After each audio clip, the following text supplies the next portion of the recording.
If gender ideology is a religion, which religion is it? That's the question we want to explore today. Hello, everyone. I'm Gheorghe Roscoe. And I'm Mark Schneider. And we want to welcome you to today's episode 171 of Say What, where we talk about the threats to our children in the public school system, including how activists are using state power to instill into our children a new religion.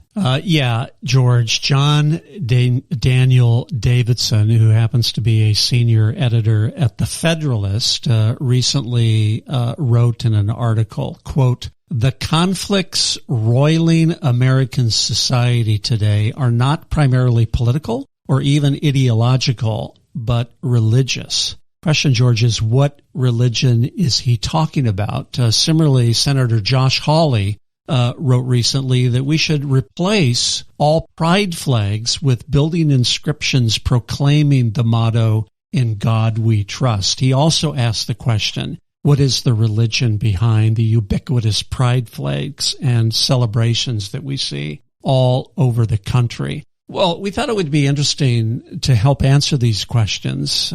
We should discuss this a little bit, starting with, what is a religion? Yeah. How do you actually define it? I mean, I think probably if you ask 10 different people, you're going to get 10 different answers. And so I went out to the most common dictionaries that people have access to just to see what, the authoritative treatises say about what a religion is. And you get some interesting responses, but there does seem to be a theme here. And so let me read some of these. Here's one from dictionary.com. And as you would expect, most religions, or many of them anyway, appeal to the supernatural. And this definition definitely does.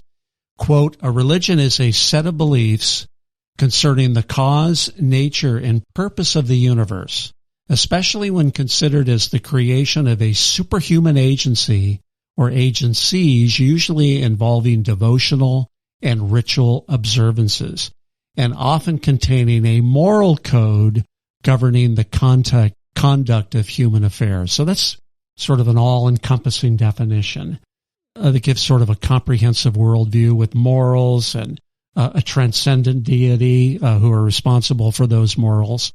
But not always. Here's a definition from the American Heritage Dictionary. A religion is a particular variety of beliefs, especially when organized into a system of doctrine and practice. So you still have rituals, right? Yep. Mm-hmm. You still have things that you're required to do, but there are a set of beliefs that may not appeal to a particular deity. And this is from Merriam-Webster. If you're looking for a really concise definition of a religion as practiced around the world today, here it is.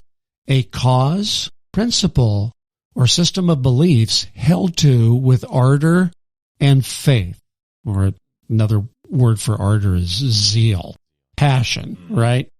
So I guess the next question, George, with these definitions is in mind is, how old is religion and how is it played out in America? Well, I guess the oldest religion, if you were to look in the annals of history, it's called paganism.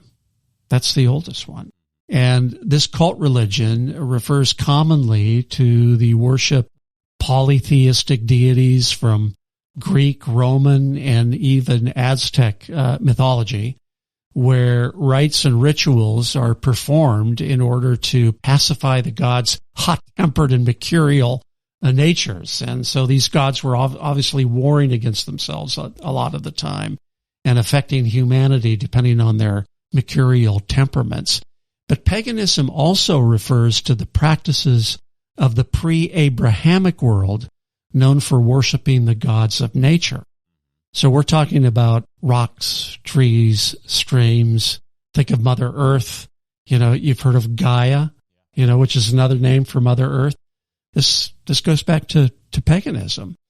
And like the believers in Gaia today, the Canaanite pagans bowed before what were called the Asherah pole. So these were totems, right, that they worship, that represented the goddess of sexuality and fertility. And you see that a lot in these pagan religions.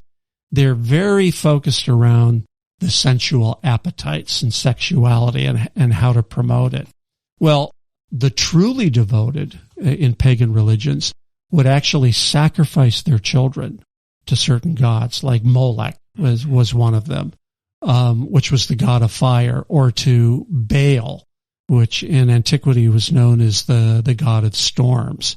So if you're looking around the animating beliefs to religions, for paganism, they tend to see life primarily centering around the sensual appetites in all their myriad forms. Instead of worshiping at the foot of the Asherah pole, they give themselves to the gods of pleasure and subjective gender identification, which is pretty interesting. So paganism can be both pantheistic, meaning everything is God, the whole universe is God, or polytheistic, meaning there are many gods. And in fact, an argument could be made that two of the world's biggest religion, I'm talking about Hinduism and Buddhism, are pagan in nature, but for the fact that they have so many followers. In fact, combined, about 2 billion people around the planet practice these religions. Hence, they've been given their own distinctive name. But of course, after paganism come the monotheistic religions, right? Yeah. And these believe in one God. What are those? Yeah, so you have really three. Islam is one of them, with, again, a similar amount of followers in the world today, close to somewhere around 2 billion. You have Judaism, which is the tiniest amount, because Judaism is also very closely related to just one nation and their set of beliefs, and that's the nation of Israel. So somewhere around 15 million practicing Jews. Which is astonishing when you think about it, given the impact that Judaism and the Jews have had around the world, that there are really only 15 million Jews spread across the planet, mainly centered in the nation of Israel today, where the population is about 10 million, most of which are Jews. But a religion can have disproportionate influence depending on its efficacy, its power, and this bores this out. Yeah, and then there's Christianity. So, in Islam you have one God, Allah. In Judaism, you have, God, again, one, the God of Abraham, Isaac, and Jacob, as they call him. And then in Christianity, you have, again, a single God, but Christianity looks at it from his triune persons. So there's God the Father, Son, and Holy Spirit, all three separate persons, but one God, one in nature. So at the end of the day, the monotheistic religions, there's some consequences that come out of their beliefs, because as you mentioned, Mark, the pagan, both the pan and the polytheistic religions, due to their nature of reality and what they believe about reality, it really comes out in their day-to-day lives of what they worship, right? And you mentioned especially the sensual, hedonistic side of it. But for the monotheistic religions, there's a very different shift in what they consider central. God is the all central focus. In the Christian religion, it's we exist for God's glory. And in Islam, it's all about to serve Allah and do everything the Quran says. Very works based. But out of this, for the monotheistic religions, you have that one God is creator, as opposed to in the poly where one might have created this, one might have created that, and they're at war with each other. No, this is just one. Hence the term mono. Yeah, one.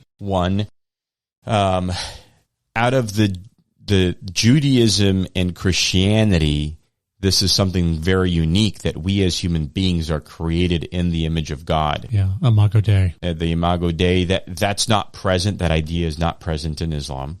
It's very unique to Judaism and Christianity. And then also in Judaism and Christianity, we live in a fallen world. So the reality of what we experience day to day is not what this world was intended to be.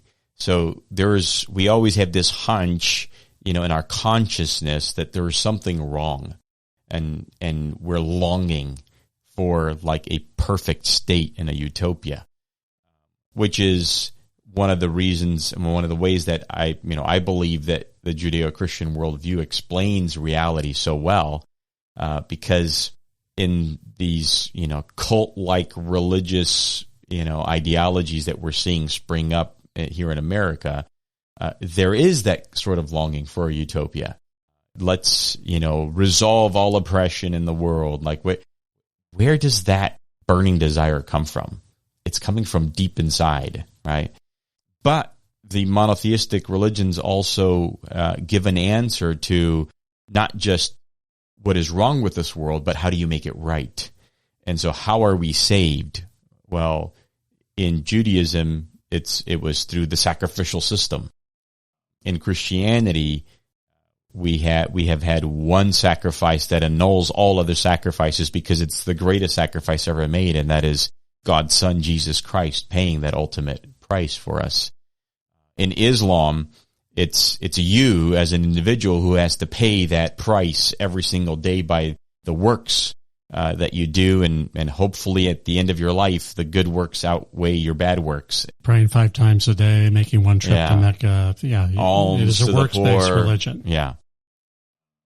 Whereas Christianity, we are saved by grace through faith and not of yourselves, as the scriptures say. Well, George, so these have been the predominant religions down through history, but starting in the, I would say, the mid-19th century, another worldview came on the scene, particularly in Western civilization, that really not only encroached upon particularly Judaism and Christianity, but took over most of our government agencies, corporate boardrooms, and most influentially are school systems, universities and school systems. And of course, what we're talking about here is the worldview of materialism, or what also people call secularism. And I guess it begs the question, is materialism a religion? Well, let's ask some questions here. It has some animating beliefs, right? Like all religions. It believes in Darwinism, or natural selection. So all life came from a single organism, that we evolved over time. In terms of zeal, it's certainly there's zeal behind materialism. It's the only belief system that is allowed to be taught in the public schools today. And it's completely intolerant of competing worldviews. At least it has been historically. This concept of separation of church and state. 10 Commandments were ripped out of schools many, many decades ago. In the 1960s, there were 2 prominent court cases. One that ripped Bible reading out of schools, the other school prayer out of schools. So since the 1960s, materialism has been on the rise in the United States. And it goes back to 1859 with the publication of Charles Darwin's book, Origin of Species. But there's also, I would say, a strong element of faith in materialism.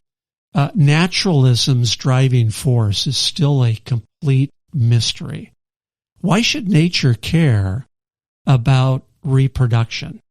What is driving the process to make sure that which can only reproduce is what survives? It's as if there's a mind. Exactly. Moreover, George, what we've learned since Darwin published his book is that there's very little evidence now for what we call macroevolution. There is for microevolution, adaptation within species, and there's really no dispute there or controversy. The controversy is around whether one species can evolve into a completely different species, as Darwin promoted. But since Darwin published his book, we've realized that there's virtually no fossil evidence to support natural selection. In fact, it goes the exact opposite, starting with the Cambrian explosion. But there's also an origin of life problem with natural selection, not to mention the complexity of life. When Charles Darwin published his book, microscopes were very primitive by today's standards, and the cell, he thought, was basically just a bunch of protoplasm. The cell is an infinitely complex piece of machinery that at its core, of course, has DNA. None of this was known at the time Origin of Species was published, and yet the worldview continues to be propounded, and I think we would argue for non-scientific reasons. Well, not just that, Mark, but I think one of the ways that I like to articulate for people who say, well, George, what you and Mark have just described, that's science. But the question that we have to ask ourselves then, let's say that Darwinism is science and that it's provable. There is a question you have to ask yourself before that. What is the origin of science? On what basis did Charles Darwin do his science? And he did it on at least a minimum of two religious bases, because the precursor to science is actually a belief. Why is it that we only experienced this enlightenment and this, huge scientific revolution in the Western world and nowhere else in the world? And that's because the precursor to science is the belief that you can actually do science, that there is intelligibility in this world, and that however this world came to be, we as a part of the world are able to detect whatever the laws are of nature. C.S. Lewis made this very point in his book, Mere Christianity, that the reason we have science is because there are definable, logical, deterministic laws at work in the universe that are discoverable. And because these laws exist, there is a lawgiver. And it's incumbent upon human beings to discover what the world is about. But we can only discover this based on the fact that these laws are known, they're repeatable, they're discoverable. And that's a belief. Those propositions that you just mentioned, there are a belief, which scientists themselves believe. But you can't prove that belief. Well, I think it's interesting, George, that what's most important is not this talisman science per se. Yeah. Science doesn't make decisions about reality. Correct. Scientists do. People. And the origin of the scientific method was, of course, a man that lived in the 17th century. His name is Francis Bacon. He was a Christian. And he was the one that authored the scientific method, which basically says that you start, if you want to discover truth, empirical reality, you start with a theory, a hypothesis. And then you study the empirical evidence to support that theory. And if it doesn't support it, then you figure out why by looking at more evidence. And then finally, through logical rules, the law of non-contradiction, inductive, deductive reasoning, you come to a conclusion. And this forms the basis of the scientific method. Well, today, particularly in materialism, we use science as sort of a talisman. In fact, there's this concept known as scientism, that if it's not science-based, it has no value whatsoever. And it's a way to quickly defeat arguments against unpopular views. Like you can be a gender that ever you want to. They throw this term out, scientism. And yet at the end of the day, that flies in the face of their claiming to be oppressed. Well, that's true too. Because what is oppression? You can't prove it scientifically. The whole it's a concept. It's a metaphysical concept. So I guess we could argue forever whether materialism is a religion or not. But George, what worldview is being taught today in the public schools? And is it a religion? Because even in materialism, people are moving away from it, it seems. In fact, you hear more and more in universities that life was planted here. It didn't arrive by itself, spontaneous, ex nihilo, on the earth. It had to be planted here because it's too complex. It's this concept called panspermia. Now, whether it came here on its own or was planted here by aliens, we don't know, but obviously this is a non-scientific belief, right? It's a faith. Yeah. So I guess if we have to decide what religion is being taught today in the public schools, if any, we have to look at what is being taught today. And we thought it would be interesting to look at a few of the beliefs. And how strong these beliefs and are how being strong held. they are. And, the most obvious one, I guess, goes around reproductive rights, right? Abortion rights. And these are based on personal and legal appeals. I mean, if you look at all the court cases legalizing abortion, making it a fundamental right, there are these appeals to autonomy and dignity, not science. Yeah. But I get to do with my body what I want to do because it's my body. You don't have any business doing this. It's a matter of personal dignity and autonomy, not sciences. The animating beliefs are that fetuses are not people. They're part of the woman's body. And even if they are people, a mother's autonomy and dignity overrules the child's interests, which gives her the right to choose to destroy that child. In terms of zeal behind these animating beliefs, well, you don't have to look very far. There are laws across the country. In fact, we finally defeated Roe v. Wade, stating that abortion is a constitutional right because it never was one. But that zeal continues across the country for abortion rights. And in terms of faith, there has to be faith, George, in abortion rights because there's no empirical or scientific evidence to support the belief that fetuses are not people. They have their own DNA. They have their own bodies. Right up to the moment of birth, they're completely unique individual. The only thing separating them from the mother is the umbilical cord. It's just geography. And that's a great way of putting it. Yeah. The for me, like the most simplistic way to have this argument is the same people that want to have abortion on demand up until birth. But, they also believe in the argument of viability. And yet we have preemies that are born at like 22 weeks. So even when you try to pass a law that says no abortion in the third trimester, right?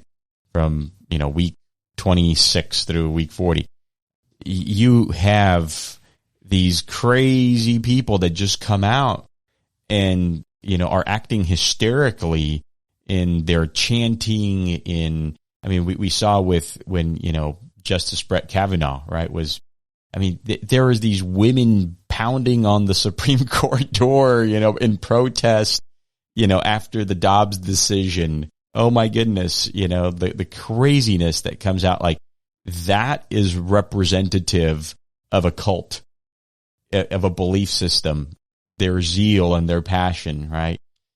I would agree. And these are taught widely in our public school system today, all about reproductive rights. And another thing that is taught increasingly, and we talk about this a lot at Protect Our Kids, is sex, sexualizing children. And in fact, across the country, laws are being passed. They started in California and Massachusetts called comprehensive sexuality education. The animating belief being that children are sexual at birth and they need to be encouraged to have sex starting in elementary school. George, we have testimony and evidence of this on our website. If anybody is interested, you can go and look at the books, trans rights, same thing that we're going to talk about in a moment, espousing the beliefs that children are sexual and they need to know about sex.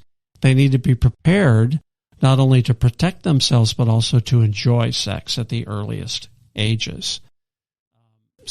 And that's a worldview that Dr. Alfred Kinsey propagated, and it's very dominant right now.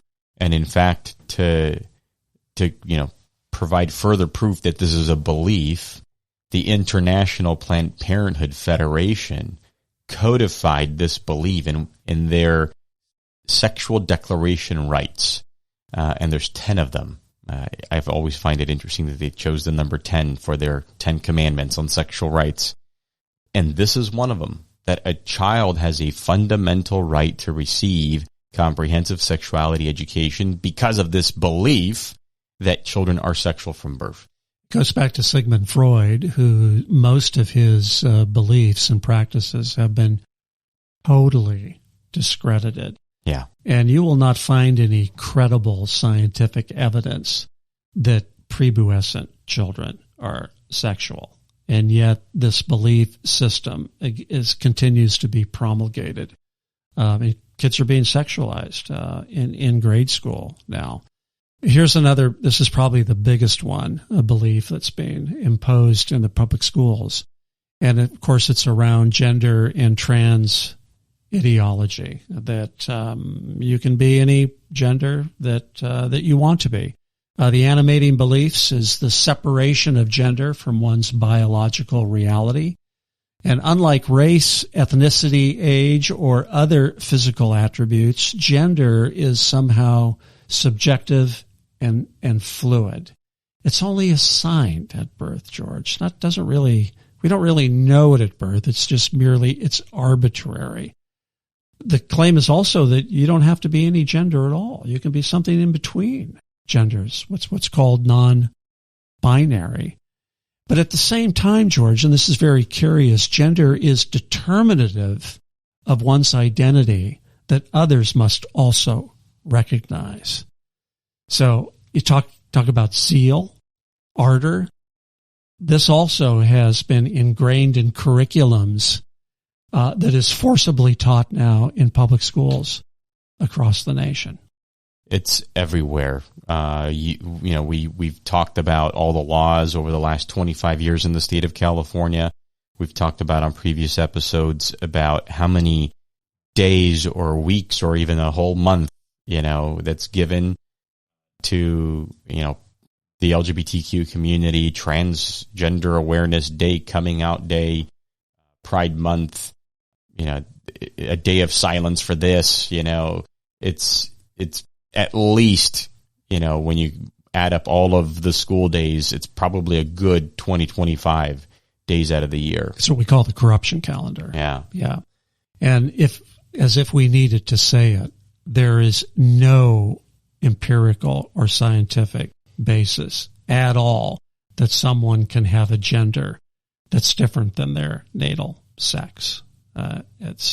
But what's interesting is, for me, Mark, now, why does this religion now impose itself again with such zeal through laws? So now this is like a state-supported religion.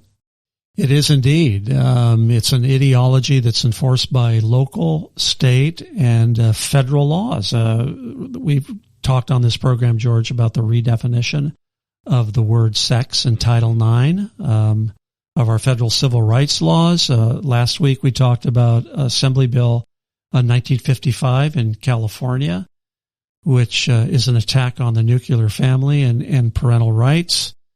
The definition of sex in various education codes across states and in the union, defining sex to be one's perceived identity versus their actual identity. So, George, if we look at these three things, reproductive rights, beliefs around sex and children being sexualized starting in grade school, and beliefs around gender and trans ideology, what religion does that sound like? Well, it's certainly not one of the monotheistic religions. And it's not scientism either. It doesn't comport with Islam. It certainly doesn't comport with Judaism or Christianity. It doesn't even comport with materialism or have any scientific basis.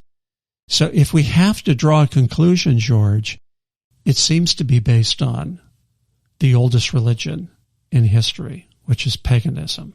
But it wants to masquerade as materialism. It wants to, because they constantly claim they followed the science. So it masquerades as materialism, But in fact, when you look at what we just did right now with 3 basic beliefs, it's paganism. It really is paganism, where life is organized around the sexual appetites and mythical beliefs. So I think it's important that people really take a hard look at what is being promulgated and the underlying beliefs and whether or not this is a healthy thing for families, let alone an entire nation. We have to sum up here, but I want to leave us with a quote from a famous law case that goes back to 1943. This is West Virginia State Board of Education versus Barnett. And in terms of belief systems, I don't care whether it's Christianity or paganism.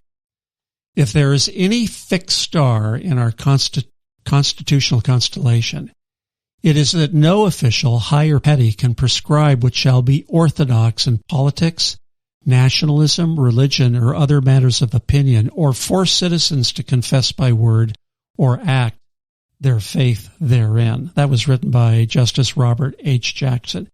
But George, that's exactly what's happening in the public school systems today. Today, they are making paganism the new orthodoxy. And unless it's challenged by enough concerned citizens and parents, it will continue to gain traction, which is a very ominous thing for the future of our country. Well, Mark, I think this was a very, very good conversation for us to have. Parents, hopefully this helped you think through, at least, how Mark and I are seeing it. I think it's very easy to, explain these simple points here to others that you might be talking about. But please continue to support Protect Our Kids. Go on our website, pok.org. We have a lot of materials there. You could get our podcast. You could follow other videos that we put together. Please follow us on our social media channels, on X, on Instagram, on Facebook. We're doing a lot of new stuff on there, producing reels, things that are easy to share. Please go ahead and share those as well. But if you also want to become a donor and support our nonprofit, there is a donate button on our website as well. But we have something else that's coming up, Mark. In less than probably a couple months out here, we have a gala. And we want to invite everyone to our gala. We have a save the date that has already gone out. The information's on our website as well. And it will be October 5th. In the afternoon. If you are here in Orange County in Southern California on that day, we would love to host you there, and you get to see the ins and outs of what we do at Protect Our Kids and some of the main initiatives that we have coming up. So please join us on our mission to protect kids and to inform parents all across America about the dangers of the triple threat in the public school system to our kids. So thank you very much for supporting us.